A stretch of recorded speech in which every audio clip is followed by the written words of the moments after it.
뉴스 데일리 베스트를 시작하겠습니다. 징용배상 문제로 촉발된 한일 양국 간 갈등에 대한 뚜렷한 출구가 보이지 않고 있습니다. 그 어느 때보다도 정치 외교적 능력이 요구되는 절박한 상황에서 대한민국 외교는 그야말로 실종사태라 할 수 있습니다. 자, 그리고 격양되어 있는 국민들을 진정시키고 냉철하고 현실적으로 이 문제에 대한 해결책을 찾아 나서야 할 정치권은 오히려 밑도 끝도 없는 애국심에 호소하면서 반일 감정을 부추기고 있는데요. 자, 여기에 제1야당인 자유한국당마저도 중심을 제대로 잡지 못하고 우왕좌왕하는 모습이 꼭 지난 탄핵 촛불 전국 때 새누리당이 빙의한 것 같다라는 그런 느낌을 주고 있습니다. 반일 감정 부추기기로 정부 여당이 자유한국당을 친일 프레임으로 묶어놓고 어용 언론들을 총동원해 국민들을 선동하는 데 성공한 이후에 혹여라도 어찌저찌 한일 갈등이 봉합된다면 그 공은 문재인 정부와 더불어민주당이 다 가져가고 자유한국당은 지지층마저 잃고 나가리 될 것이 불보듯 뻔한데, 자, 이런 생각들은 왜 못하고 있는 것인지 도무지 모르겠습니다. 자, 예전에 사드 배치를 놓고 한창 시끄러웠을 때 더불어민주당은 어땠습니까?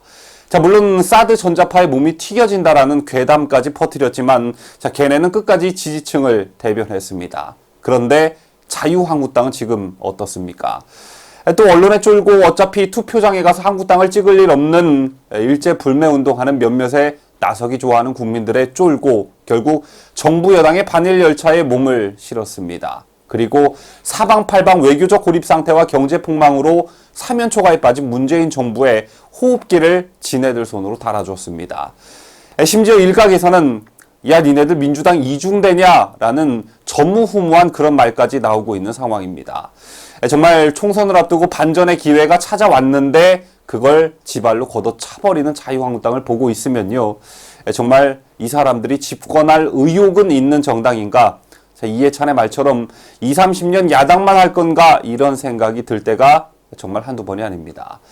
자, 그리고 상대가 어떤 생각을 가지고 움직이고 또 왜 저러는지 상황 파악도 못하고 있는 자유한국당을 바라보고 있노라면 정말 속이 뒤집혀질 지경인데요.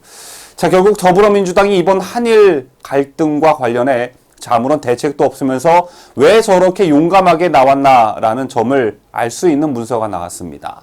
자, 결론부터 말씀드리면 자유파 진영이 예측한 그대로였습니다.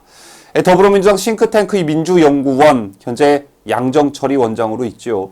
자, 이 민주연구원이 최근 한일 갈등 사태가 내년 4월 총선에서 민주당에게 긍정적인 영향을 줄 거라고 분석한 보고서를 작성했다고 합니다. 그러니까 집권 여당이 국가적 위기 상황을 그저 당리당략적인 시각으로만 바라보고 있었다라는 게 입증된 셈입니다. 자, 뿐만 아니라 여당의 이런 행태가 일본 측에 문재인 정부가 현 갈등 상황을 국내 정치적으로 이용하고 있다라는 그런 오해의 빌미를 줄 수도 있는 일입니다. 자, 우리 언론들은 어땠습니까? 줄기차게 아베가 참의원 선거에 한일 갈등을 이용할 거라고 지속적으로 보도하지 않았습니까? 자, 그런데 결국 더불어민주당이 그 짓을 하고 있던 것입니다. 복수의 언론에 따르면 민주연구원은 어제였던 지난 30일 한일 갈등에 관한 여론동향 보고서를 민주당 의원 128명 전원에게 이메일로 발송했습니다. 대회의 주의를 당부한 이 보고서에는 한국사회 여론연구소가 지난 26일부터 27일까지 실시한 여론조사 결과 및 분석 내용이 담겼다고 하는데요.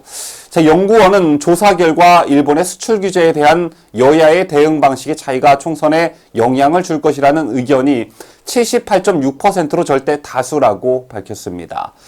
또 한일 갈등의 해결 방안과 관련해 역사와 경제 문제를 분리한 원칙적인 대응을 지지하는 입장이 63.9%로 타협적인 방식 지지 34.3%보다 많았다라면서 2040 세대와 진보 등 우리 민주당 지지뿐 아니라 50대 중도 무당층에서도 원칙적인 대응을 선호했다고 분석했습니다. 자, 연구원은 이런 결과를 토대로 우리 지지층일수록 현 상황에 대한 여야의 대응이 총선에 영향을 미칠 것으로 생각하고 있다라면서 원칙적 대응을 선호하는 여론에 비춰볼 때 총선 영향은 긍정적일 것이라고 적시했습니다. 자, 이 같은 메일을 받은 여당 국회의원들 내에서도 이 같은 조사가 부적절했다라는 의견이 나왔다고 하는데요. 자, 우선 이 보고서를 두고 홍익표 민주당 수석 대변인은 당에서는 작성을 지시한 바 없고 보고서를 갖고 논의한 적도 없다라면서 자, 이런 조사와 보고서 작성은 당의 정책연구원이 할 일도 아닐 뿐더러 이런 식으로 외교 문제를 당리당략적으로 조사한 자체가 부적절하다고 자아 비판했습니다. 자, 보통 더불어민주당 DNA로 보면 우선 문제될 거 뭐 있냐고 적반하장으로 나오거나 잡아떼야 정상인데 얘네들도 지금 이 보고서가 유출된 것을 심각하게 바라보고 있는 것 같습니다. 왜 그렇겠습니까? 자, 이거 잘못하다가는 심한 역풍 불 것 같거든요. 자, 그러니까 이건 민주연구원 니네가 한 거야. 우리는 이걸 니네한테 시키지도 않았고 이거 가지고 회의 한번 한 적 없어 라고 재빠르게 선긋기를 하고 나선 것입니다. 자, 그런데 양정철이 누구입니까? 문재인의 최측근 아니겠습니까? 자, 그렇다면 이런 보고서가 청와대에는 안 올라갔겠습니까? 여러분의 판단에 맡기겠습니다. 자, 참고로 보고서는 최근 이슈로 떠오른 한일 군사정보보호협정 지소미아 폐기에 관해서도 찬성이 59.4%로 높았다고 합니다. 자유한국당 지지층만 제외하고 모든 계층에서 높게 나타났다고 하는데 자, 이날 더불어민주당 최재성 일본경제침략대책특위 위원장을 비롯해 민주당 내에서 협정 폐기 목소리가 쏟아져 나온 것을 두고 이 보고서가 영향을 미쳤을 것이라고 보는 분석들도 나오고 있습니다. 자, 구독자 여러분, 자, 아무리 정치가 표싸움이고 표노름이라고 하지만요, 소위 정권을 뒷받침하고 있는 여당이 총선에서 그저 눈이 멀어 나라가 망하든 말든 자, 오로지 마음은 표밭에 가 있는 게 문서로 나왔습니다. 자, 그리고 얘네들이 어떤 애들이었냐면 불과 일주일 전만 해도 진실은 뒤로 쏙 빼놓고 아베가 참의원 선거에 눈이 멀어 이번 한일 갈등을 정치적 도구로 이용하고 있다라고 국민들을 선동하던 애들이었습니다.